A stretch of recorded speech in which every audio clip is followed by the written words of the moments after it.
ETV YouTube channels లో మీ వ్యాపార ప్రకటనల కోసం ఈ నంబర్కి కాల్ చేయండి. రాబోయి చందమామ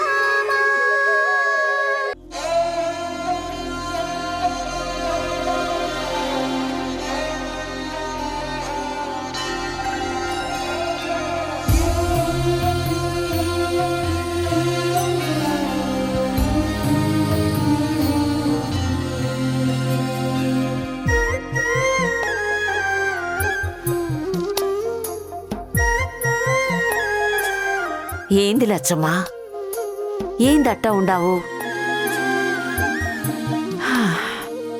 ఏం చేస్తాం చెప్పు. ఆ దేవుడు ఎందుకిట్టా చేసుండాడో అర్థం కావటం లేదు. చేతికి అందొచ్చిన కొడుకు దూరం అయితే ఆ బాధని తట్టుకోవడం ఎవరికైనా కష్టమే లచ్చమ్మా. కాని పోయినోడితో పాటు మనం కూడా పోలేం కదా. మనం కూడా పోతే ఈడుండే వాళ్ళు ఏమైపోతారో చెప్పు. అందుకే మనసుకి సర్ది చెప్పుకోవాలా.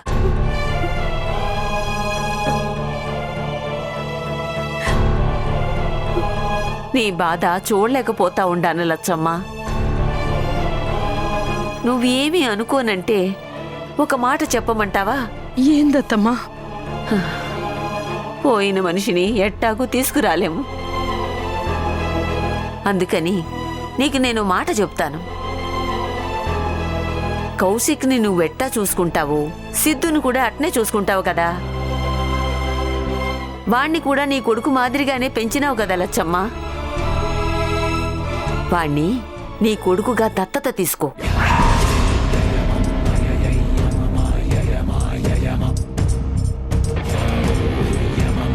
అత్తమ్మ ఏం మాట్లాడుతుండారు? వాడికి మాత్రం ఎవరుండారమ్మి? నువ్వన్నా ఈ కుటుంబం అన్నా వాడికి చచ్చేంత అభిమానం. నువ్వెవర్రా అంటే లచ్చమ్మ కొడుకుని చెప్తా ఉంటాడు. వాడు బాగా చదువుకుండాడు. వాణ్ణి గనక దత్తత తీసుకున్నావంటే ఇటు నీకు కొడుకు దూరమైన బాధ తగ్గిపోతుంది, అటు వాడికి అనాథ అనే బాధ కూడా పోతాది. కౌశిక్ స్థానాన్ని ఇంకొకరికి ఎట్టా ఇస్తాననుకున్నావు అత్తమ్మా? ఆడు నా ప్రాణం, ఆడిస్తాను. సిద్ధు ఎట్టా?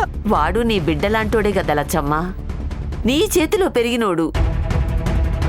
ఇదంతా ఎందుకు చెప్తున్నానంటే ఇంత ఆస్తిని తీసుకుపోయి ఆ ఎమ్మి చేతిలో పెడుతుండావు. ఆ ఎమ్మి ఎవరో కూడా మనకు తెలవకపాయే. అదే సిద్ధు అయితే ఈయన్నే పెరిగినోడు. ఆని దత్తత తీసుకుని ఆస్తి సంగతి చూసుకోమని చెప్తే చక్కగా చూసుకుంటాడు కదా.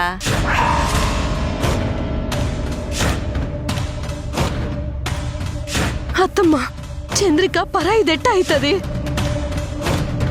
తను నా కోడలు, నాకు నా బిడ్డ లాంటిది. బాగా చదువుకుండాది, ఆ మాత్రం చూసుకోలేదే ఏంది?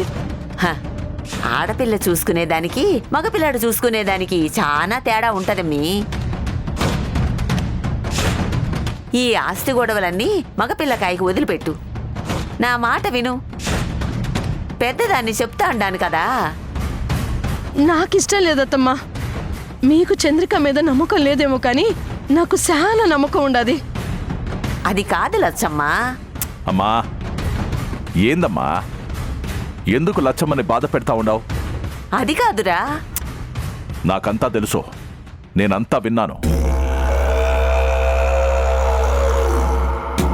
అమ్మాయ్య లేనోని తీసుకొచ్చి సొంత బిడ్డలాగా చూసుకొని చదివించి పెంచి పెద్దోన్ని చేసినది. ఇంకా అంతకంటే మించి ఇంకేం చేయాలా? సిద్ధుని ఎంట పెంచినా సరే వాడొక అనాథ. ఏ దినమైనా వాడి నుంచి వెళ్ళిపోవాల్సిన వాడే. అంతవరకే మన బాధ్యత. అంతకు మించి వాడి గురించి ఎక్కువ ఆలోచన చేయకూడదు. అర్థమైనదా?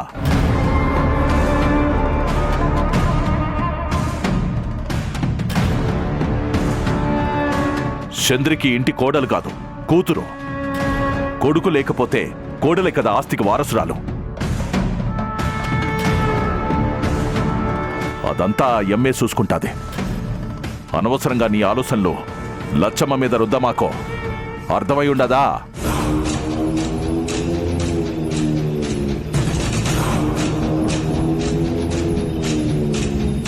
ఆ, అర్థమైనాదప్పా. నేనేదో చాదస్తం కొద్దీ వాగినాను. ఇవేమీ మనసులో పెట్టుకోవద్దు లచ్చమ్మ. నీకెట్టా అనిపిస్తే అట్టనే చెయ్యి. నిన్ను బాధ పెట్టుంటే క్షమించు. అయ్యో, అంత మాట ఎందుకత్తమ్మా? నా బాధను చూడలేకే కదా చెప్పినావు. నా మనసులో మాట ఆయన చెప్పున్నాడు కదా. నేను చచ్చిపోయినా ఈ ఆస్తికి వారసురాలు మాత్రం ఆ చంద్రికనే. ఇదైతే నిజమవుతమ్మా.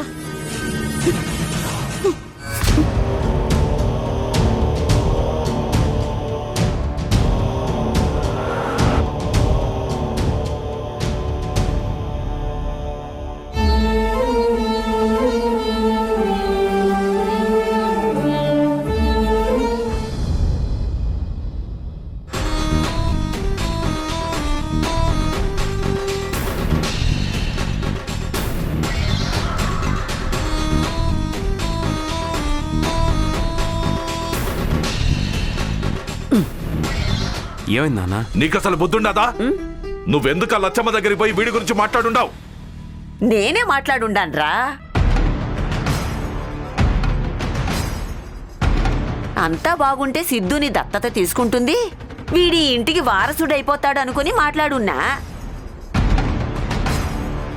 అది కాదమ్మా. కొడుకు పోయి కనీసం 4 రోజులైనా కాలేదు. అప్పుడే నువ్వు వెళ్ళి దత్తత గురించి మాట్లాడితే ఎట్టా ఒప్పుకుంటాది? ఏంది నానమ్మా, నన్ను దత్తత తీసుకోమని ఆ లచ్చమ్మని అడిగావా? అవునరా, అడిగుండా.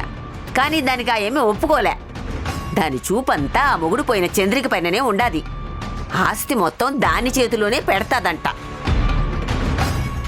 దాన్ని కూడా లేపేయరా అంటే మీ నాయన వినడం లేదు. ఒక మనిషిని చంపడం అంటే దానివల్ల మనకు చాలా మంచి జరగాల. అట కాకుండా అయిన దానికి కాని దానికి ప్యానం తీయటం కరెక్ట్ కాదమ్మా. అవును నానమ్మా, ఇప్పుడు మనకు కావాల్సింది ఆస్తి. దాన్ని ఎలా లాక్కోవాలో అది ఆలోచించాలి గానీ అనవసరంగా మర్డర్ ప్లాన్ చేయడం వేస్ట్. అది నా అభిప్రాయం. ఆస్తికి అడ్డం అవుతున్నాడనే కదా ఆ కౌశిక్ గాడిని పైకి పంపించుండాం. దీన్ని కూడా పంపిస్తే ఏ అడ్డు ఉండదు. నీకెంత చెప్పినా అర్థం కావటం లేదమ్మా. ఆ చంద్రిక సచ్చింది అంటే ఆస్తి తీసుకుపోయి ఆ గుడి ట్రస్ట్కి రాసేస్తాది. అప్పుడు ఏమి చేయలేం. ఓ పని చేద్దాం. నాకెలాగో ఆ చంద్రిక నచ్చింది కదా, తనని మెల్లగా లైన్లో పెడతాను. అప్పుడు ఆస్తి మన సొంతం అవుతుంది.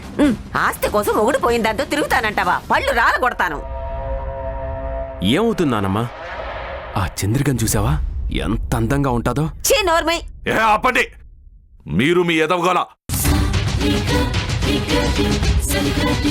ఆ చంద్రికే ఈ నుంచి పారిపోయేలా చేయాలా? అప్పుడు ఏ అడ్డు ఉండదు. ఆస్తి మన సొంతం అవుతాది. ఎట్టా వీరభద్ర, ఆ చంద్రిక కావలిగా ఆ భరత్గాడుండాడు. ఆ ఎమికే కష్టం వచ్చినా వాడు కాపాడుకుంటా ఉండాడు. ఇంకా ఆ చంద్రిక ఏడకపోతాది, ఎందుకు పోతాది? అవునా అన్న, ఆడెళ్ళడు. ఎందుకంటే వాడికి చంద్రికి మధ్య సంబంధం ఉంది. వాళ్ళిద్దరూ ఒకరికొకరు కౌగిలించుకోవడం నేను చూశాను. వాడెక్కడికి వెళ్ళడు, ఆ చంద్రికతో పాటే ఉంటాడు. అసలు మధ్యలో వాడేవడరా? ఆడికి ఈ ఇంటికి ఏంటి సంబంధం? ముందు వాడిని బయటికి తరిమేద్దాం. వాడు శానా తెలివిగల్లోడమ్మా. నువ్వే చూసుండావు కదా, డబ్బు నగలు తెలివిగా వాడి గదిలో పెడితే వాడంతకంటే తెలివిగా నన్ను బోల్తా కొట్టించినాడు. అసలు ఆడికి ఎవరూ లేరా? ఎన్ని రోజులైనా ఏండే ఉంటాడా? వాడికి సంబంధించిన వాళ్ళెవరూ లేరా? వాడికి పెండ్లయ్యి పెండ్లాం పిల్లలు ఉంటారు కదా. వాళ్ళెవరో వీడిని ఎత్తుకుంటూ రారా? నిజమే నాన్న, కనీసం ఎవరితో అయినా ఫోన్లో మాట్లాడటం కూడా చూడలేదు. వాడికి సంబంధించిన వాళ్ళు ఎక్కడుండుంటారు?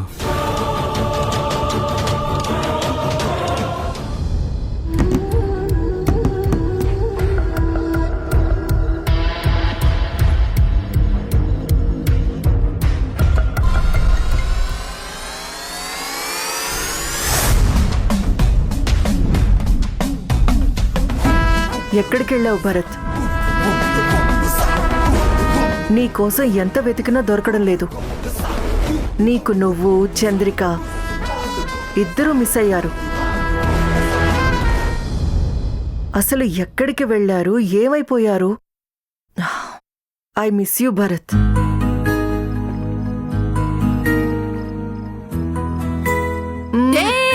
ఏం చేస్తున్నావు? ఇదేంటి ఈ పరాయి వాళ్ళ ఫోటో నీకెందుకు? పరాయివాడా? అవును, పరాయివాడే. ఇతను చంద్రికకి భర్త, అంటే నీకు అన్నయ్య లాంటివాడు. ఏది ఒకసారి అన్నయ్య అని పిలువు. ఇప్పుడు చెప్పవే. మేడంని పట్టుకుని కొడతావా? నీ ఉద్యోగం పోయినట్లే. నేను డిస్మిస్ చేస్తున్నాను, పో బయటికి. ఏంటే, నువ్వు నన్ను ఉద్యోగంలోంచి తీస్తావా? ఇప్పుడు చెప్పవే. ఎవరు బయటకెళ్ళాలి? ఎవరు బయటకెళ్ళాలి? ఈ మధ్య కాస్త గ్యాప్ వచ్చేసరికి బొగ్గలు బాగా సున్నితమయ్యాయి. కొడితే నొప్పి తెలుస్తోంది. నీకెంత ధైర్యం ఉంటే భరత్ని అన్నయ్య అని పిలవమంట? భరత్ కోసం నేను ఏదైనా చేస్తాను, ఎంత మందినైనా ముంచుతాను. ఏంటి మేడం ఇలా మాట్లాడుతున్నారు? కొంపదీసి మీకు గతం గుర్తొచ్చిందా? అసలు మర్చిపోతేనే కదా గుర్తుకు రావడానికి. నన్ను ఇంట్లో నుంచి బయటికి పంపించకుండా ఉండడానికి నేను ఆడిన నాటకం ఇది. అంటే మీకు మైండ్ పోయిందని నేను మాట్లాడిందంతా. నాకు కాఫీలు, టిఫిన్లు, భోజనాలు అన్నీ తెచ్చేదానివి. ఇలా చిటికేస్తే చాలు నా ముందొచ్చి నిలబడేదానివి. అదంతా మర్చిపోయినట్టున్నావు. మేడం, నన్ను క్షమించండి. ఏదో అవకాశం దొరికింది కదా అని ఓనర్ లాగా బిల్డప్ ఇచ్చాను. అదెంత డేంజరో నాకు ఇప్పుడే అర్థమైంది. నేనెప్పటికీ మీకు ఓనర్ని కాదు మేడం, మీకు పని మనిషినే. అలా ఉంటేనే నాకు గడిచిపోతుంది, లేదంటే దేశాలు పట్టి పోవాల్సి వస్తుందని బాగా అర్థమైంది మేడం. ముందు ఈ చంద్రిక భరతులు ఏమయ్యారో అది తెలుసుకోవాలి. వాళ్ళిద్దరూ కలిసి ఏదో టూర్కి వెళ్లారని మీనాక్షి గారు చెప్పారు కదా. అక్కడే నాకు తేడా కొడుతుంది. ముందు ఆ చంద్రిక మాయమైంది, ఆ తర్వాత భరత్ కనిపించలేదు. ఏమయ్యారు అంటే ముందేదో టూర్కి వెళ్లారని మీనాక్షి చెప్పింది, ఆ తర్వాత ఫారిన్ ట్రిప్ అంది. ఇదంతా ఏదో మిస్టరీలో ఉంది. ఒకసారి ఫోన్ చేయండి, తెలుస్తుంది కదా. వాళ్ళిద్దరూ నా ఫోన్ నంబర్ బ్లాక్ లిస్ట్ లో పెట్టి చాలా కాలమైంది. పోనీ నా నెంబర్ నుంచి ట్రై చేయండి. నాతో పాటు నీ నెంబరు బ్లాక్ లిస్ట్ లోనే ఉంది. ఓ, అంటే ట్రై చేస్తున్నారన్నమాట. అయితే మీ భరత్ అన్నయ్య ఎక్కడికి వెళ్ళి ఉంటాడు? మీకన్నే కాదు, నాకన్నయ్య అన్నమాట. ఈ ఫ్యామిలీలోకి అనుకోని అతిథిలా ఆ కౌశిక్ ఎంటర్ అయ్యాడు. అతను వచ్చిన తర్వాతనే మార్పులు జరిగాయి. ఆ తర్వాతనే చంద్రిక మిస్ అయ్యింది. ఆ తర్వాత వాడు మిస్ అయ్యాడు. వాళ్ళు వెళ్ళిన తర్వాత భరత్ కూడా మిస్ అయ్యాడు. సో వీళ్ళు మాయం కావడానికి ఆ కౌశిక్కి ఏదో సంబంధం ఉంది. వెతకాలి, వెతికి పట్టుకోవాలి. మీరేవైనా చెయ్యండి మేడం, మీ వెనకాల నన్ను మాత్రం తీసుకువెళ్ళండి. ఇద్దరం కలిసి అన్నయ్యని పట్టుకుందాం.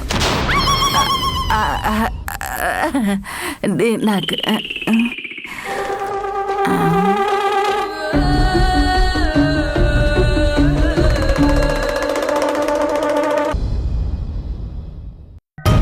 అత్తయ్య, మన చుట్టూ మనుషులున్నారు కాబట్టి మనం చాలా బాగున్నామని అనుకోవడానికి లేదు. మనం ఇంకా ప్రమాదంలోనే ఉన్నాం అత్తయ్య. ప్రమాదంలో ఉన్నామా? అవునత్తయ్య, అంతా మనవాళ్లే. కానీ వాళ్ళ మధ్యలోనే ఎవరో పరాయి వ్యక్తి ఉన్నారు. అతనే మీ అబ్బాయిని బలి తీసుకున్నాడు. అతనే ఆ లాయర్ చావుకి కారణమయ్యాడు. ఇంకో అవకాశం కోసం ఎదురు చూస్తున్నాడు అత్తయ్య. ఛాన్స్ దొరికితే మనల్ని కూడా వదిలిపెట్టాడు. కొంచెం జాగ్రత్తగా ఉండాలి. నువ్విట్ట చెప్తా ఉంటే నాకు భయంగా ఉండదు చంద్రిక. ఆ భయం బయటికి కనిపించకుండా మేనేజ్ చేయాలత్తయ్య. మీకు ఎవరి మీద అనుమానం వచ్చినా సరే ముందు నాకు చెప్పండి. ఎవరినైనా పూర్తిగా నమ్మకండి, సరేనా? ఏందమ్మా, ఏంది మా లచ్చమ్మకేందో చెప్తా ఉండవు? అదేం లేదండి, మీరు బాధపడకండి. మీకు ఏ సమస్య రాకుండా నేను చూసుకుంటాను అని చెప్తున్నాను. ఇంకేంది లచ్చమ్మ, ఏదొచ్చినా తను చూసుకుంటానని చెప్తా ఉండదు కదా. నువ్వేం భయపడబాక. మీరందరూ ఉండగా నాకేం భయం ఉంటదయ్యా? ఇదిగోమ్మ చంద్రిక, తీసుకో. ఏంటండి ఇది? ఎంతకాలం ఈ ఆస్తి మీద వచ్చిన రాబడి, ఖర్చులు, వాటికి సంబంధించిన లెక్కలు. అదేంటండి, ఇవన్నీ నాకెందుకు ఇస్తున్నారు? నీకే కదమ్మా ఇవాళ. ఈ ఆస్తికి వారసురాలివి నువ్వే కదా. ఏం లచ్చమ్మా, నేను చెప్పింది నిజమే కదా.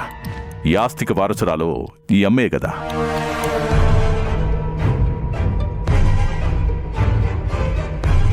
నిజమేనయ్యా, కానీ ఇప్పుడు ఈ లెక్కలు అవి ఎందుకు? చెప్పాలి లచ్చమ్మా, ఎందులో అయినా తేడాలు రావచ్చు, కానీ సొమ్ముల విషయంలో తేడాలు రాకూడదు. ₹1,00,000 ఇవ్వాల్సిన చోట ₹1 తక్కువ చేసినా అది 1,00,000 కాదు, వేలల్లోకి పడిపోతుంది. కాబట్టి లెక్కలు తేడా రాకూడదు, చక్కగా అప్పచెప్పాలా. వద్దులేండి, ఇంతకాలం మీరే చూస్తున్నారు కదా, అదే కంటిన్యూ చేయండి. లేదమ్మా, ఇంతకాలం అంటే ఆస్తి మా లచ్చమ్మ పేరునుండాది, కానీ రేపు నీ పేరున మారబోతుండాది. కాబట్టి ఆ లెక్కలు గొడవలన్నీ నువ్వు చూసుకోవడమే కరెక్టు. అట్టా అంటావేందయ్యా? ఆ ఎమ్మి వేరు, నేను వేరా? అది కాదు లచ్చమ్మ, ఇప్పుడు బాధ్యతలు ఇస్తేనే కదా రేపు ఆస్తి మొత్తం చూసుకునేది. ఈ ఆస్తులు, పదవులంటేనే ముళ్ళ కిరీటం లాంటివి. ఎంతకాలం అవి నా తల మీదకి ఎత్తుకొని చాలా కష్టం పడి ఉన్నాను. ఇప్పుడు ఆ భారం దింపుకోవాలా. ఇదిగోమ్మా, నువ్వే చూడు. ఏడైనా తేడా ఉంటే అడుగు, లెక్క చెప్తాను.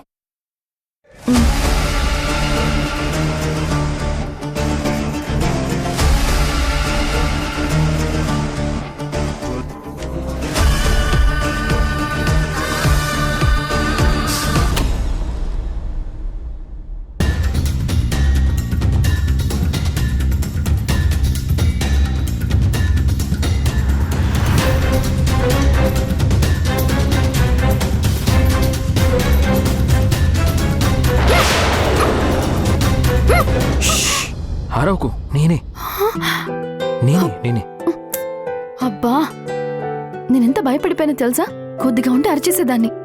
అలా అరుస్తావనే నోరు మూసాను. ఏంటి ఇక్కడే సెటిల్ అయ్యారు? వెళ్ళండి. వెళ్ళాలా? ఎక్కడికి వెళ్ళాలి? బయటికి. ఇక్కడ హాయిగా సెటిల్ అయిపోవడానికి ఇదేం మన ఇల్లు కాదు. వెళ్ళండి, ఎవరిని చూస్తే బాగుండదు. లే, వెళ్ళండి. అసలు నీకు కొంచెమైనా మనసు అనేది ఉందా? కట్టుకున్న భర్త ఇంత రిస్క్ తీసుకొని వస్తే ఇంత హార్ష్గా బయటికి వెళ్ళమని చెప్తావా? ఇంకెలా చెప్పాలో? కాస్త నవ్వుతూ ప్రేమగా మాట్లాడాలి. ఓహో, సరే అయితే ఇప్పుడు చెప్తున్నాను. ప్లీజ్ అండి, నా బంగారు భర్త గారు, దయచేసి బయటికెళ్ళరా. ఇది సరిపోతుందా? ఇంకా ప్రేమగా చెప్పాలా? నిజంగా మీ ఆడాళ్ళు చాలా సున్నితం అంటారు గాని మీరు మనుషులే సున్నితం. మీ మనసులు బండరాళ్ళు. ఏంటి సార్కి కోపమా లేదా అలకా? ఏదైతేనేంటి, నేను ఇక్కడ ఉండకూడదు, వెళ్ళిపోవాలి అంతేగా. వెళ్ళిపోతానులే. యాండి సారీ.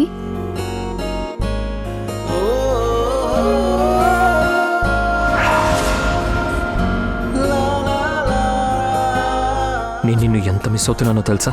నేను మాత్రం మిస్ కావటం లేదా? కానీ ఏం చేస్తాం, మన మీదున్న బాధ్యత లాంటిది. మనకెందుకులే అని మన దారిన మనం పోలేం కదండి. ఇక్కడ సమస్యలు తేలేంత వరకు మనం ఇలాగే ఉండాలి, తప్పదు. ఈ సమస్యలు ఎప్పటికి తీరిపోతాయో, మనం ఎప్పుడు ఇక్కడి నుంచి బయటపడతామో, నేను నీకింకా ఎంతకాలం ఇలా దూరంగా ఉండాల్సి వస్తుందో నాకు అర్థం కావడం లేదు చంద్రిక. ఇంకెంతలేండి, కొద్ది రోజులే కదా. ఆస్తిని ఎలాగో నా పేరును ట్రాన్స్ఫర్ చేస్తారని బయట తెలిసింది కదా. ఇదిగో ఆ వీరభద్రం గారు కూడా లెక్కలు అవి అప్పచెప్పారు. ఈ విషయాలన్నీ అసలు వీళ్ళనికి తెలుస్తాయి. ఆస్తి కోసం ఇదంతా చేస్తున్న మనిషి ఎంతకాలమని దాక్కుంటాడు? వాడు బయటకు వస్తాడు, దొరికిపోతాడు. వాడు ఒకవేళ నిన్నేమైనా చేస్తే? నన్నేమీ చేయలేడు. ఏంటంత నమ్మకం? ఇదిగో ఇదే. నాకెప్పుడూ ప్రొటెక్షన్గా మీరు నాతోనే ఉంటారు కదా. మీరు నాకు తోడుగా నీడగా ఉన్నంతకాలం ఎవరైనా నన్ను తాకడం అనేది అసలు జరిగే పనే కాదు. మరి ఇంత నమ్మకం ఉండి నన్నెందుకు బయటికి వెళ్ళమంటావు? కాసేపు నీతో ఇలాగే గడపాలి. కాసేపు మీరిక్కడే ఉంటే ఏం జరుగుతుందో నాకు బాగా తెలుసు. అలాగా? అయితే ఏం జరుగుతుందో చెప్పు. చాలా జరుగుతాయి. ముందు మీరు వెళ్ళండి ప్లీజ్. అయితే ఒక ముద్దివ్వు. నేను ఇవ్వను. అయితే నేనే తీసుకుంటా.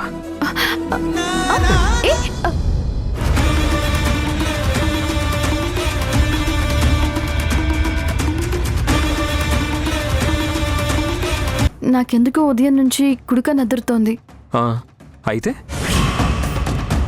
ఏదైనా కీడు జరుగుతుందేమో అని అనుమానంగా ఉందండి. పెద్దకొండ ఎలా వెళ్ళాలి? మా ఊళ్ళో మీకేంది పని? కొత్త సమస్యలు ఏమైనా వచ్చి మీద పడతాయేమో అని అనుమానంగా ఉందండి. ఆ ఊర్లో ఎవరిని కలవాలమ్మా? దారి సరిగ్గా ఉండదు, కొత్తోళ్ళకెళ్ళటం కష్టమవుతుంది. ఈటీవీ విన్ యాప్ రోజుకి కేవలం రూపాయి మాత్రమే. ఇప్పుడే ఈటీవీ విన్ యాప్ డౌన్లోడ్ చేసి సబ్స్క్రైబ్ చేయండి.